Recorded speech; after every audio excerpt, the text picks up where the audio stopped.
All right, my friends, back again for another Q&A. Let's dig right in. Hi, who made your panels?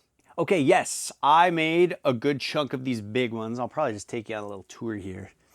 But so this huge cloud, I made that, and these big side ones, and as well as these like super mega big huge.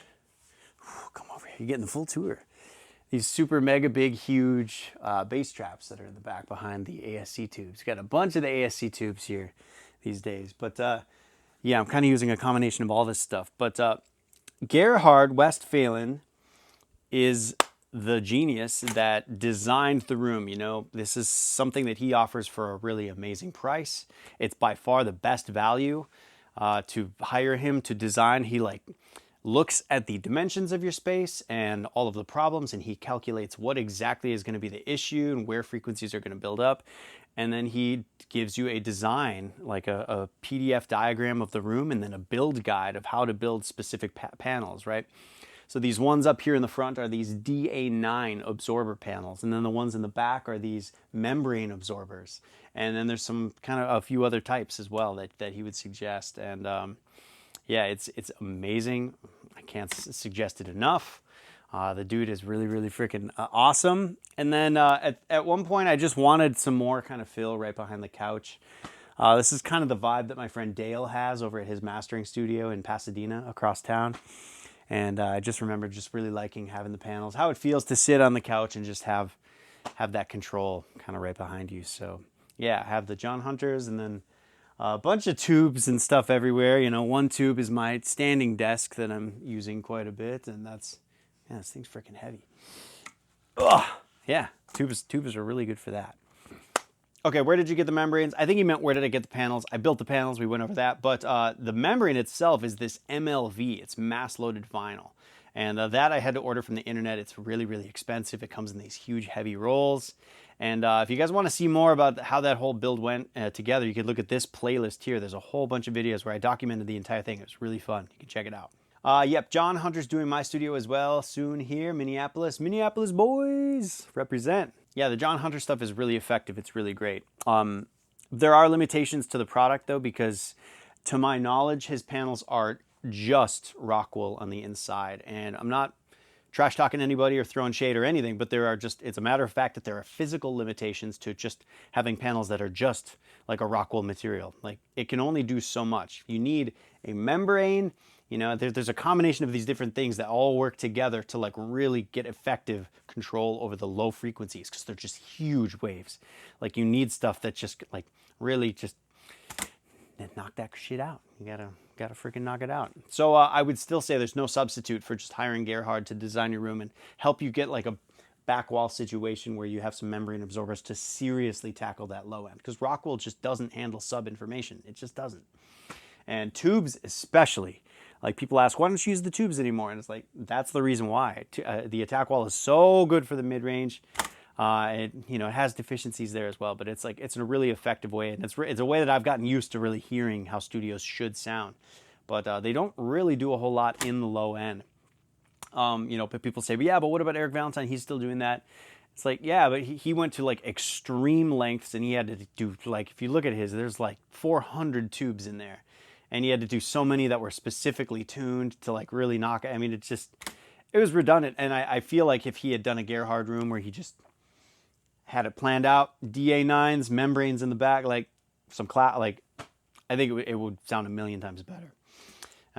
Definitely more effectively. And you could do it in like 2 weekends instead of a full year build. Again, not throwing shade at anybody. It's a lot of the time the choices we make, it's a personal decision, because we like doing what we like to do, and we want to be on a journey. We want to explore things. Like, cue up a picture here of my old tube room. I did it. I built these big tubes and put them all over in a couple different studios, and that was part of the journey. That's what I did then. It worked for me then. I got to a new room. I wanted to try something new. Oh, it's just, we get to different phases of the journey. You get bored of doing it the old way. You want to do it a new way. I mix in the box for a while. I love it. And then I want to work on analog. And then I work on analog. I get bored. I want to go back to in the box and challenge myself in different ways. Just keep changing it up. Keep things fresh. It's fun. Is that your kitchen? Do you have any problems with hum? Yeah. So this is an AD. A lot of people like to chime in like, you're mixing in your kitchen? Like, yeah, it's not my house, you guys. It's a back house. This is, if you could see here, if we look out the window, like we got the backyard and my kids' like play structure there, and then there you can kind of see there's our actual house over there. But yeah, this is an ADU that there's a kitchen in here. It's a kitchenette, This is a space that was designed for like a tenant or a mother-in-law suite is another thing that they call these. And yeah, no, I don't experience any issues with the noise. I've done different builds that have different kind of power things going on. So in my Van Nuys studio, I'll cue a picture of that right here. I had this really intense studio guy come in and run like very, very, very thick, stranded, isolated audio friendly power. That was going to be the cleanest power imaginable. And he wired everything. All of my gear was hooked up in 220, with the power mode switched. And this is stuff that he insisted on, and I just couldn't hear the difference, man. It made no difference. So building this one, we just did standard Romex, just regular power. It's perfect. It's perfectly fine. It doesn't matter. What separates an amateur mix and master from a really pro mix and master? Well, there's a couple attributes I listen for. I listen for the snare drum. If it's a rock, country, heavy mix, like with live instrumentation, how did they treat the snare? Were they able to get the snare big and bombastic, but also sitting behind the vocal? Is it working? Is everything gelling? There's that. In like more of a hip hop, pop, Afrobeat space, I'd say like, how's your kick? How's the low end? How's the kick working with the 808? Those are things that I would listen for. But ultimately, the overall, the underarching kind of concept that I think about is like, am I able to dive into this mix as a listener and be instantly, compelled by what I'm hearing? Am I able to forget thinking about sonics, and am I able to just get lost in the song and in the music? Am I in there? Is it believable? And then the instant that, maybe there's an intro for 10 seconds and the vocal comes in, the instant that something comes in and it jars me or like, pulls me away and pulls me out of that meditative experience of listening to music and trying to absorb the song for all that the artist intended it to be. As soon as I'm pulled out of it, I'm like, okay, you missed something. You missed a squeak in the vocal. You missed it. You didn't turn that S down. The balances are off. This isn't a compelling mix. And so if I'm not able to get into the song, a lot of the time that might be why. A lot of the time it's just a bad song. There's songs that are great mixes that are bad songs. I'll throw one out right off the bat. One of the best mixes in the modern space, my friend John Castelli, he mixed this song Talk by Khalid. And I think we all kind of agree, and I think in many circles, that's like one of the best, one of the most interesting sounding mixes that's out there. And I couldn't possibly be more bored from the song itself. Like, I think that's a different example. Boring song, great mix. What's like a great mix or a great song, terrible mix? A lot of old stuff, right? Steppenwolf, Born to Be Wild. Just kidding. Greg Scott, House of Kush bro. He is always saying things like, if we can close our eyes and get a view into the window, get a kind of a glimpse into the lens of where the song is being performed. That way you can kind of listen in, like if it's being performed in outer space or in a concert hall or in a small studio or in a garage. Has the mixer chosen compatible ambiences that kind of place all of the elements together in that space? Is it believable? Sometimes it's really awkward when you got big verby drums and then the vocal comes in really dry up front. It's like, I'm disconnected. That pulled me away. There are exceptions to this. There are times when that really, really works. But yeah, that can be part of it too. Does someone know how to change the default slopes in ProQ? Yeah. Once you open ProQ, you make your band, and then right away, I just Option Shift, click the band, and that's what does it. Option Shift, clicking this band takes you through all of these, right? And that one's cool, but as I've kind of explained to people, like, if I'm boosting 200 hertz right here, a lot of the time I don't want 100 hertz, 90, 80, 70, 60, 54. I don't want all of that stuff to come with. So I immediately shift it because, like, usually I want these more focused kind of things, right? I want a focused filter. I want my FF. I want my focused. I want my triple F, my freaking focus filter, baby. Let's go back to full screen on this low ho. What's an index fund? Is that where you go all in on one specific market index, like specifically investing in the Dow or the NASDAQ? What's that all about? Yes, so there were tons of questions about this from last week's video, and I'm not like a genius about this. I'm not an accountant or a CPA. I'm not a stockbroker. I'm not a day trader. I'm not even like remotely passionate about this stuff, but I just grew up, learning that this was just the way that you save your money as an independent contractor.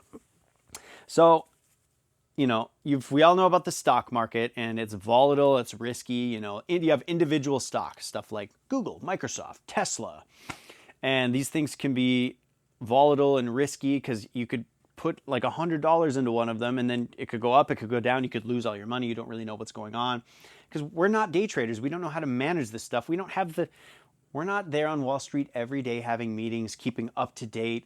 We're not freaking Bradley Cooper and Limitless, just staying up to date 24/7, just snorting Adderall, just blah, blah, blah, blah, give me the info downloaded into my brain, buddy. None of that, none of the above. So, but there's these index funds. It's like having a freaking basket, nice little Easter basket full of little eggs. So there might be a basket, there's a bunch to choose from. One that I really like is called FXAIX. And for example, let's look at this. This is Fidelity's kind of 500 index fund. And it's a collection of stocks, and it's managed by professionals who know how to do it. So by buying a share of this index fund, you get a little piece of all of these. And this is subject to change. And every single day, the holdings change, and somebody just kind of keeps track of it and makes sure that it's on its way up, and it's healthy, and it's growing, and they're doing a good job protecting where your money is at. The beauty of these things is that everything's good and just grows over time. Things go up, things go down, but you treat it like a retirement account. This isn't an account that you put money into trying to make money, trying to make a quick buck, and then you pull it out later. You actually get penalized because you want to do this through a Roth IRA account. You want to open a Roth IRA account, and you want to max it out if possible. The max is, I think, $6,500, $7,000 a year now, which comes out to like, if you can set aside $500 a month, that would be maxing it. But even if you could just do like 50, whatever you could possibly do, this is going to be the way to go. Because check this out. Let's do a little calculation here. Let's find out if you were to put in $6,500 a year. If you're 20 years old and you put it in, you want to pull it out when you're 60. So we'll do 40 years. Initial investment, 0. Monthly contribution, about $500. Length of time in years, 40 years. Estimated interest rate, we'll go with like an average of 7. Compound frequency annually. Okay, calculate. And check this out. By the time you're ready to retire at 60 years old, you would have a little over $1 million. Let's go down to the table. Year 0, you have $0. And then the first year you put in $6,000, right? The second year you put in another $6,000. It's just going to keep going. You have 12, you got 19, but all the while, remember, this stuff's going to be sitting in a couple different index funds and growing with the market. And the more money that's in the account, the more is going to grow with the market. So it's called compounding interest, that the more time goes on, the more it grows. So if we go back to our graph here, you can see that it really starts off slow, first 10, 15 years. But by the time you get to that like 20th year, this thing is making like 40, 50 grand a year. Look year 29, you've made 524,000, 566, 612, 661, 730. By the end of it, you're making 100 grand a year. 893, 962, 1,035, 1,113,000, 1,200,000. And like, that's not even maxing this thing out, right? So alternatively, you could go do something like I don't trust banks. I don't trust the market. I keep my cash under a mattress. That's what I'm going to do. Well, fool's game, fool's errand. I'll tell you why. Look at this. Let's say you have $10,000 you're going to just hide under a mattress. Because of inflation, by the time you're ready to pull it out, your buying power after 40 years is $4,000. You've actually lost $6,500 because of inflation, and you're not letting things ride with the market. Well, and a lot of people procrastinate because they're like, well, I can just get this done. I'm just not comfy. I can't start this off now. I'm 20 years old. I'll start when I'm 25, or I'll start when I'm 30. But by the time you get to 25 or 30, you've missed out on 10 years of compound interest that, you maybe wouldn't see that big of a difference in the first 10 years. But when you get to be 50 or when you get to be 60 years old, it'll be a difference of $1 million. So watch this. We showed you what you would have after 40 years of investing every month and nearly maxing out the Roth IRA. You'd have about $1.2 million to retire with, which they say isn't even enough. But let's just say you started 10 years later. So instead of 40 years, you only had 30 years of investing. You're like, I'll just start saving when I'm 30. You will only have $500,000. It's a difference of $500,000. Look at that. This is so intense. All right, what if you wait another 5 years? What if you wait until you're 35 to do it, so you only save for 25 years? Let's calculate. Then you only have 379. Let's go back to 40. Let's say you start right when you're 20 years old. If you guys are 20 or younger, just start doing this. Oh my God. Let's say you're 40 and you're gonna max out your contributions. You're gonna do like $600 a month. You have $1.5 million. That's really, really good. It's amazing. So these are just a couple examples of things that you should do. So the other thing I mentioned in the video before is a 70-20-10 split. This is another really, really common practice. It's not putting all your eggs in one basket, like not putting all your eggs into this FXAIX basket, because the tech space is highly volatile. You know, definitely don't be putting all your eggs into some AI index fund or whatever, because that's volatile too. Don't be putting all your eggs into crypto. Like, I mean, just you diversify. You got to diversify. So what I do is 70% of my portfolio is this. It's a US stock index based on the S&P 500, just some top companies. 20% of my portfolio is based on the international index, so just international companies. And then 10% are US bonds. And that just keeps everything safe. It's kind of aggressive, but like I'm on the younger end of things, so I have a lot of time to, you know, experience ebbs and flows in the market and not be too scared that I'm gonna like lose all my stuff. I'm not even close to being able to retire. I'm gonna work another 30 years. We're gonna be good.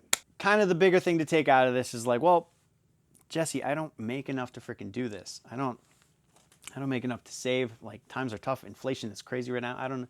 And I gotta be real with you, man. Like, especially living here in California, like I've been taking a hard look at the numbers lately, and it's like, it's really freaking hard to live right now, man. I gotta be transparent with all you guys. It's like, it is extremely difficult, but even if you can save tiny bit, if you can just put pennies into this stuff and just let it grow, like it's the smart thing to do, man. And the way that I'm planning, I mean, maybe let me know if you guys are interested in this, but I would love to do a course that kind of just looks at the business end of being a mixer and how you do it. You know, when money comes in, how do I drop things into savings buckets? How do I pay commission? How do you know, just all of the back end of running this business and sending invoices and making, I think that that's really important and not covered enough. So I want to go into some of that. Let me know if you guys would be interested in that. But so this is a starting point. The Roth IRA is a starting point for you. And then as your business grows, eventually you grow out of the Roth IRA and you're not legally allowed to contribute to it anymore once you hit a certain income cap. And then you move on to something called the SEP IRA, the SEP. And that has it has like 10 times the contribution limit. And that's kind of the next step. But all these things together, man, we got to be thinking about this stuff. We got to. We have to, man. There's not going to be a big bailout. The government is not going to bail out musicians who are in their 60s who need to retire. Like, we got to figure this out. We got to know what to do. We don't want to die in this chair. So it's a really tough thing to overcome, especially when, you know, we're being pressured and swindled into buying all this amazingly shiny, beautiful, great sounding gear.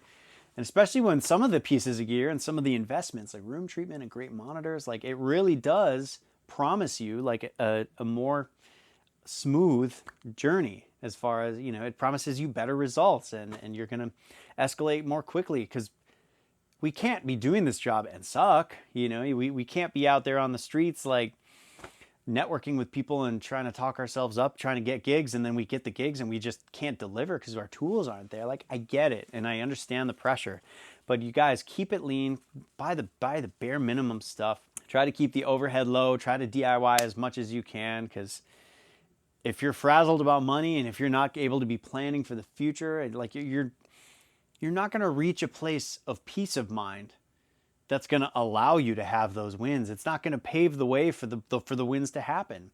You're not going to do your best mixing if you're not freed up mentally to be able to focus on it and just give it your all. You're going to be worried about this other stuff and making ends meet and credit card debt, like just super long rant, but that's all I got. Hopefully that answers that question.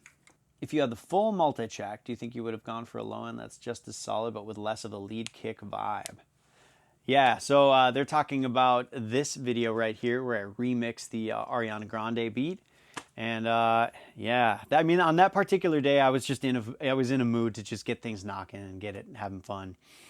If I actually had the multi-track and had the vocal against it too, it might have been a different story, but generally I'm just going for excitement. I want things to jump out of the speakers. I want to sort of defy the physical limitations of what a speaker can do. Like I want little speakers to sound like a club system, and there's ways to do this, and there's ways to manipulate, and a lot of the time it's just volume fader, and a lot of the time wrong is right. Some of the most exciting badass mixes that I love have elements that are way too loud. That kick is way too loud. That snare is way too loud. But sometimes, if you're not getting smacked in the face, sometimes you're just not feeling it. Like it's not hitting the same. And if that's the way to convey the energy of that particular record, then that's what you've got to do. Other times where it's a ballad and you need the vocal to tell the story, you need the drums out of the, yeah, turn that shit down. Get that, it's not a lead kick. Come on, time and place. Time and place for wrong decisions. Listening to Burna Boy Anybody, and I was wondering how you tuned the lead vocals so perfectly. Okay, so this record, I checked it out. I opened the session. These vocals showed up tuned. They were already tuned when I got them.